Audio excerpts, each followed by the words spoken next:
All right, everybody. Hello and welcome to Soup and Stuff presented by the Pine Room Studios. Today, we're here with a special guest, Sarah Lydick of Sarah's on Main here in Wheeling, West Virginia. Sarah, I guess we should just start with this. What is going on in that kitchen to stay so consistent with Sarah's on Main? Every time I come here, I've probably been coming here for the past year and a half. Every single time I come, the food is delicious. I've never had a bad meal, and I'm probably in the meal 45 or 50 right now. So what is going on in that kitchen, and how are you guys such a good team? Well, sweet. Thank you. Yeah, we try really hard to work on that. We have a pretty good training program where we spend a couple months learning how to make croissants and learning how to make quiche and our main things like that. And then a lot of us are cross-trained on all the different things that we make, so we can sort of correct each other and work out little kinks and stuff like that. Now, is there one chef back there, or are all of you making the food? Because I always see people running around with plates, and is there just one chef, or? Oh no, we all contribute. It's a team effort for sure. There's about 3 main people that work the lines, like whether it be the hot line with the sweet potato hash and the egg sandwiches and stuff like that, or the salads or the soups and the sandwiches. There's about 3 or 4 of us that rotate around those stations. And then there's, 3 or 4 more people that focus on prep or focus on something else, but then can also jump in and work a station if we need them to. Awesome. Yeah. I feel like every time I've come in here, you're so open to go and shake hands with everybody, and you're always coming out and saying hello to everybody. And I think that's so cool because I love that part. Yes, you own the business, and that's really cool to know the owner, especially of a small business like this. Yeah. What's so important to you to be able to interact with everybody on the day-to-day operations? Oh, well, first and foremost, I love to just check in and make sure everything's okay, that we're doing it the way we want to be doing it, and that our customers expect it and want it to be done. I want to make sure that the space looks good too, that there's not a bunch of dirty dishes everywhere, or there's not a mess on the floor that needs attention, or just things like that. And then I just like to say hi and see what's going on with everybody, get the news. Now, I feel like everyone always gets to say hello and just ask how your day is going, but a lot of people don't know how you started and where the culinary background comes from. So I read a short article about where you did your culinary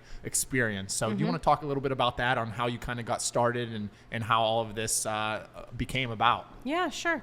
Well, I went to college, and I couldn't really figure out what the heck I wanted to do. I was just sort of floating through, ended up with a liberal arts degree, got a job out of college, but didn't really like that either. And then a friend that I met in college and I just had this crazy idea one day that maybe we should go to Paris and go to culinary school. And we did. And so we were there for a year, and then in school, and it was amazing. And that's where I absolutely fell in love with croissants and bread. I just would walk out of my apartment in the morning, and it smelled like heaven. It was just yeasty and sugar and bread baking, and it was just the most amazing thing I'd ever experienced. And then so I went to culinary school there, and then came back and did an internship at the French Laundry in Yountville, California, or Napa, California, which at that time the French Laundry was the #1 restaurant in the world. So that was a crazy experience. And there, I really got to see how you do things the best possible way. So Thomas Keller was the chef, and he would accept nothing but absolute perfection. So if there was a fig, I remember this one time there was a basket of figs on the shelf, and it was bleeding its juice out, and he was just fuming that it had gotten to that point, and it was crazy. And then let's see, okay, then I finished that, and then I did a time 2 years as a private chef for a family. I just cooked for them every day, put dinner on the table, and then I would go home. That was super fun. And then Sands Crest, and I really practiced my skill, my cooking. I had a lot of freedom, so I could create menus and run with them and see how people reacted to them, what they liked and didn't like, and sort of hone that in, and also build a name for myself. So people in the community started to like what I was doing, and they would come there. And so that definitely helped when we were ready to open here. So where did I want to backtrack just Sorry a little bit. if I No, rambled that is there. that That is was a some lot. really, really cool stuff. I want to backtrack to your time in France. Mm-hmm. How was that your first time going out of the country? Well, yeah, like we went over like a few months before we actually moved there to just kind of like see if it was going to work, if we liked it enough or whatever. But yeah, that was my first time. That couldn't have been easy, leaving America, going over there and trying to study. Mm-hmm. How difficult was it trying to adapt to their culture and understanding, because the way they train food has to be completely different than the way we train food. So anything you knew, you probably went over there and it was completely different. Mm-hmm. Yeah. Totally. And I went with a friend, so that helped things a lot. Like culturally, we could like do things together and figure things out together, and that was awesome. But yes, their like style is so traditional, which I thought was really cool, that like there was only one way to make a baguette, and there's only one way to make a quiche, and only one way to do this. And so I loved that about my training, that there was this really solid foundation, and then you could, like once you left and started to do your own thing, then you had this solid foundation, and you could build on that add in whatever. Like if you wanted to add something that was totally illegal into your quiche, you could, because it was America and it didn't matter. So fast forward to your time as a private chef. Mm-hmm. I feel as anyone here at the Pine Room, we absolutely love to eat, and mm-hmm. food is such a staple of everything we do. Having mm-hmm. a private chef in our life would be incredible. So that was fun. What was some things you really liked as being a private chef, and then mm-hmm. was there anything where you would wake up and you're like, I got to go and do this again? What were some of the? I loved it. I worked for this amazing family. The mom worked from home. I had an unlimited budget. Like I could spend whatever I wanted on food. So I could buy like Kobe beef or like the $5 potato from the farmer's market or whatever. Like no limits. So that was really cool. And the people were just so kind. I felt like I was almost like a part of their family. So it would be hard if you had a strict budget and you didn't have a lot of flexibility and the people weren't nice, but all that was not the case. Awesome. Fast forward to now Sarah's on Main. Mm-hmm. When did you start it? Mm-hmm. So what year did you start? September 2018 we opened. And how difficult was it getting started, and then dealing with a pandemic a few years later? Yeah. I think really I had wanted to do this for a really long time. So I had like gathered plans over many years. I think like pulling the trigger was probably like the hardest thing, like actually opening the door. We renovated the building. So we purchased the building, I think in December. And then, so we didn't even open until September. So we were all that time renovating and stuff like that. And there's just like so many things to finish that you want to get completed. And so actually unlocking the doors and saying we're open is really the hardest part, I think. And then the pandemic, the pandemic was pretty scary, but we have such a solid community here in Wheeling, and like supportive and just generous. They carried us through. We, I felt like whenever we tried to try something new, they were there to buy it and say, oh, you're doing a great job and this is wonderful. And so we started doing the takeout dinners, which worked pretty well, because there for a little while we weren't able to do anything else. We just did takeout dinners. And then we're still doing those just once a week. And we really like doing those. So we make like from scratch, fresh food that's you just reheat it at home for dinner that night or the next night or whatever. And it's like a whole meal. It includes like a salad, a main entree, side dishes sometimes, salty bread, a butter to go with that. We've been doing like different compound butters that go with that. And then desserts. So this week is tiramisu. Sometimes it's like take and bake chocolate chip cookies. Sometimes it's apple crumble or whatever. Yeah, that's right up our alley. What's it mean to you to be a small business owner in a city like Wheeling?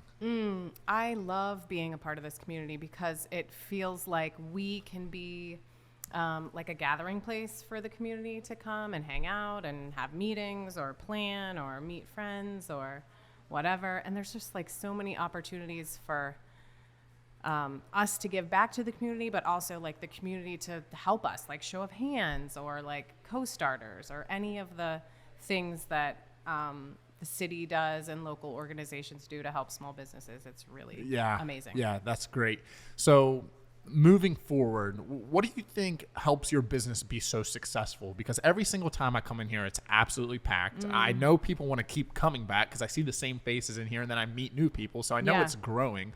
What do you think helps your business do so well? I think we're small. We try to focus on like a small menu so it can be of the best quality.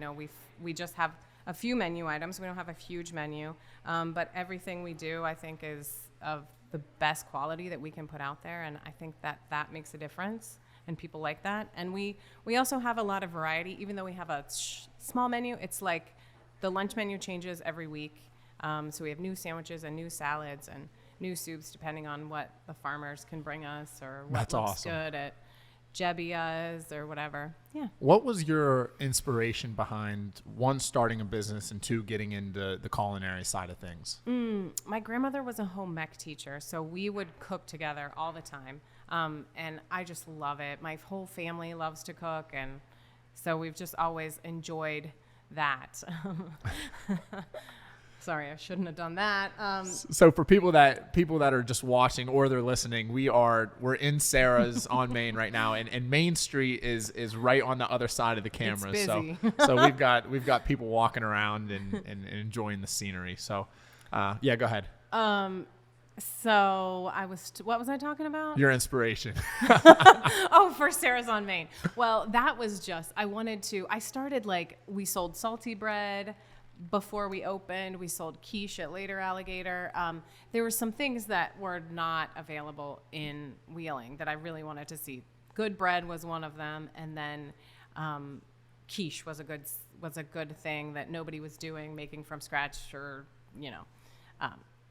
good stuff. You could get stuff in the freezer at Kroger, but it wasn't very good. Yeah, so I wanted to have a place that was welcoming and had these European things that I loved, like croissants and good bread and quiche and things like that. That's awesome. And have a place where people can hang out and friends can absolutely. Together. So what is your biggest struggle as a small business owner? I feel like a lot of people always want to say, "Oh, I want to start a restaurant," or "I want to start a business." What's the toughest thing to overcome on a day-to-day basis? Good question. I think just the list the to-do list is a big, having a business is a lot, a restaurant especially a lot, just having the building and all the upkeep and maintenance that comes with that, and then employees and schedules and ordering, and there's just so many things. Yes. So yeah, there's just a big to-do list, but it's great also to have the flexibility of having your own place where you can, when you have a good staff like I do that you can count on, you can, take an afternoon sometimes, or, there's some flexibility there, and you can be creative with the menu and, do whatever you want to do. You don't have to sort of check it through somebody else. So I wanted to get into some kind of fun questions here. So if there was a food or a dish that you had when you were over in France, what is one thing you would want to be able to bring here for people to try that's not in Sarah's yet? Oh, boy. I don't know. I may have exhausted that list. I haven't been there. I haven't been to Europe in 10 years or so I need to go back and get re-inspired. I don't know. I mean, there's a couple pastry things that we'd like to try to bring here. Beef bourguignon was one of my favorite things, but we'll occasionally do that for Christmas or something like that. Yeah, so I guess maybe, and duck confit was something that I loved over there that we've done here, but not very often. So we've sort of done all the things, but just not very frequently. Yeah. What is? Did you speak any French when you were over there? Petit peu. A little bit. Is that a Yeah, little bit? good job. I took 3 years of French, and I there think you I go. got a B my first year, and then 2 back-to-back C's as a sophomore and junior. Well, So I think you'd be fine. I know how to say bonjour, je m'appelle Brian. Oh, oui. And then I would always tell my my professor, I would say, je ne comprends pas. That's a good one. What's that's? I don't understand. I don't right? understand. Yeah, Yeah. so that's what I was Our good at. chef would always say "fermez la bouche," which means shut your mouth. Like, be quiet. Yeah, I might take that one.